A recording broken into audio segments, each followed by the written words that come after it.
Your YouTube videos are getting 50 views, maybe 100 views, and you're wondering what the hell's going wrong. I'm Albie. I've built multiple faceless YouTube channels that make over 10K a month. Now I have built this one where I teach people how I do this in the right way, and I monetized this channel in 2 months where my second video blew up using the exact same strategies that I teach you. And on this video, I'm going to show you the 3 things that are probably killing your growth right now. Most people think it's about better equipment or fancier editing. It's not. Look, I spend way too much time analyzing YouTube channels. It's honestly become an obsession at this point, and I keep seeing the same 3 mistakes over and over again from creators who are stuck in that 50 to 200 view range. The good news, these are easy fixes once you know what to look for. I'm going to walk you through exactly what successful channels do differently, and by the end of this video, you'll know exactly what's holding your channel back. Everyone obsesses over subscriber count and total views. Those numbers don't tell you anything useful when you're trying to figure out why your channel isn't growing. I see creators all the time checking their subscriber count every day, getting excited when they gain 5 subscribers,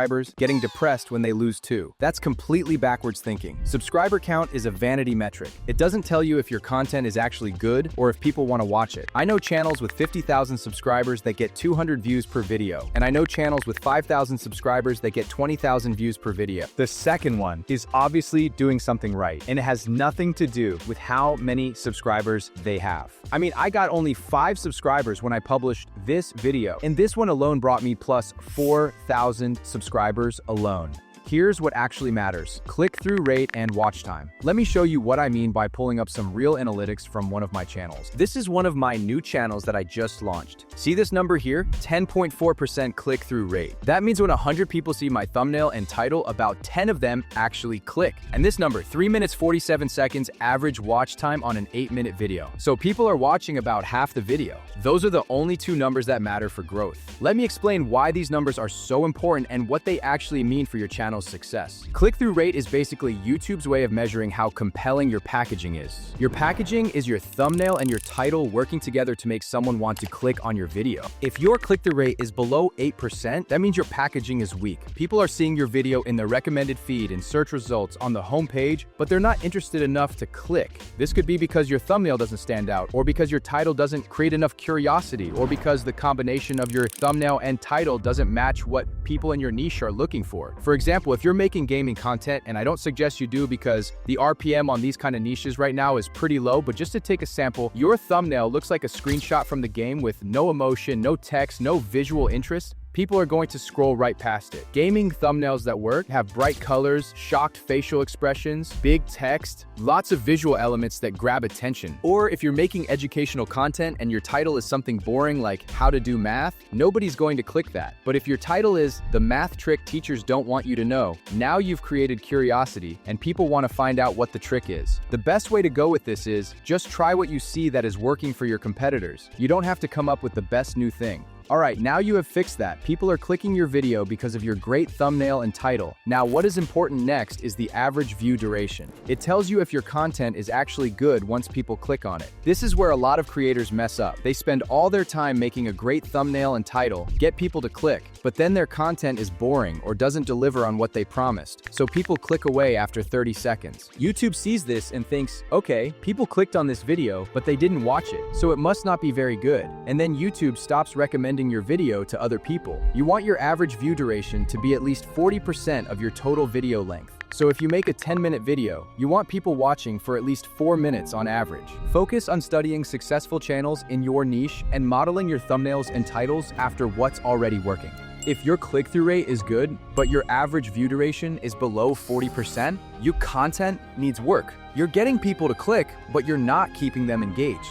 Most creators have one or the other, rarely both. Figure out which one is your weak point and focus on fixing that first. I guarantee at least one of these numbers is the problem holding your channel back. And the next solution might sound stupid, but it's very important and what really is making me more than $10,000 per month for these past 18 months that I have joined YouTube automation. This might sound backwards, but trying to be unique is killing your channel. I know that goes against everything you've heard about content creation. Everyone tells you to find your unique voice and stand out from the crowd and be different. That's terrible advice for YouTube. I know because I have tried it. I joined different niches that were not saturated. I saw channels that joined at the same time with me growing, but I was barely making 500 views. When I compared the videos, the quality of my video was way better than the other person. But what he was doing is that he was copying the other competitors, where I went and tried something completely different thinking I'm being special. That's when I found the secret, and when I learned how to copy the competitors in the best way, which I teach my students on the community that I have, and they are seeing results right away with my techniques. I mean, in just 1 month, Esma is about to monetize her channel. I helped her find the niche, copy competitors, sourcing of footage, editing, how to read analytics. I mean, everything that you need to succeed, which I have seen working for me in the past 18 months. If you want to step up your game and not waste time anymore, then you can click the first link in the description, but that is only if you want the fastest way to jump on YouTube automation. Otherwise, there are a ton of videos on YouTube that can teach you different style on how this works, but you need to find the right video. Anyway, as I was saying, YouTube is not the place to be an artist or express your unique creative vision unless you're a singer or artist. YouTube is a business platform where the algorithm decides who succeeds and who fails. And the algorithm likes patterns it can understand. For example, let's look at this channel. This is a niche that is trending right now. They have found the formula of how to make this channel work. But once they try to be unique, try something else. You can see how the views drop drastically. Now the videos are pretty much the same, but it's the thumbnail at this case that is making their viewers avoid clicking on their video. It's really easy to tell what they were doing wrong. Then they went back to normal and never tried to be unique again. So find the top 5 channels in your space and study what they're doing. I'm not telling you to completely copy them. I'm not saying to copy their title and add it on your title. I'm telling you to understand the visual language that already works in your niche. Every niche on YouTube has its own visual language. Gaming videos look a certain way. Educational videos look a certain way. Lifestyle videos look a certain way. If you ignore that visual language and try to do your own thing, you're fighting against the algorithm instead of working with it. If you're making gaming content, but your titles sound like educational content, you're sending mixed signals, and the algorithm doesn't know what to do with your video. Here's what I want you to do. Go find the top 5 channels in your niche. Look at their 10 most popular videos from the last 30 days. Screenshot all of those thumbnails and put them in a folder. Now study those thumbnails. What colors do they use? What fonts do they use? How much text is on each thumbnail? What kind of facial expressions do they use? What visual elements show up in multiple thumbnails? You're looking for patterns. Once you identify the patterns, you create your thumbnails following those same patterns, but with your own content. Same thing with titles. Look at the titles of those same 50 videos. What words show up multiple times? What phrases do they use? How long are the titles? Do they use numbers? Do they ask questions?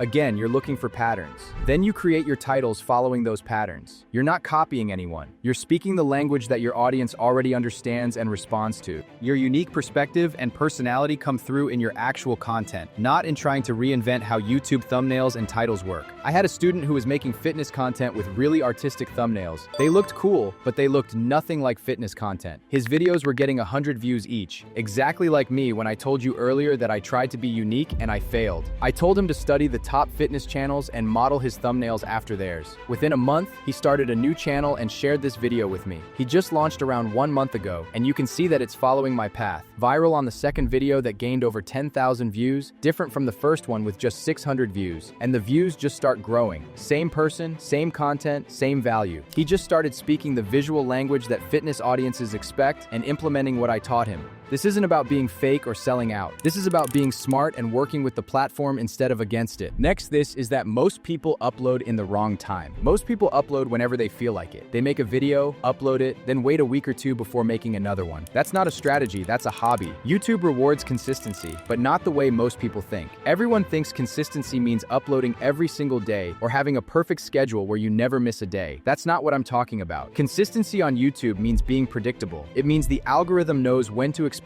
your content and can plan accordingly. Think about it from YouTube's perspective. YouTube's job is to keep people on the platform as long as possible. To do that, it needs a steady stream of fresh content to recommend to users. If you upload randomly, sometimes on Monday, sometimes on Friday, sometimes you skip a week, YouTube can't rely on you to be part of that steady stream. So it's not going to invest in promoting your content because you're not reliable. But if you upload every Monday and Thursday, the algorithm starts to expect your content. It knows that Monday morning it's going to have a fresh video from you to to test with your audience. It can plan your video into its recommendation strategy. But here's the part most people miss, and this is crucial. You need at least 15 to 20 videos before you can judge if your channel is working. I see this mistake constantly. Someone starts a channel, posts 3 videos, gets 50 views each, and decides their niche is dead, or the algorithm is broken, or YouTube hates them. That's not how this works. YouTube needs data to understand what your channel is about and who to show it to. 3 videos is not enough data. Here's what I recommend for upload schedule. Pick 2 days a week and stick to them religiously. Monday and Thursday, Tuesday and Friday, whatever works for your schedule. But once you pick, never miss those days for at least the first 3 months. If you can upload more frequently in the beginning, do it. Daily uploads for the first month will get you to that 20 video threshold much faster. But don't burn yourself out. It's better to upload twice a week consistently for 6 months than to upload daily for 1 month and then quit. Hope this was helpful for you. If yes, then let me know in the comments down below. And if not, then you can go and watch this other video with a lot of insights how to succeed on YouTube.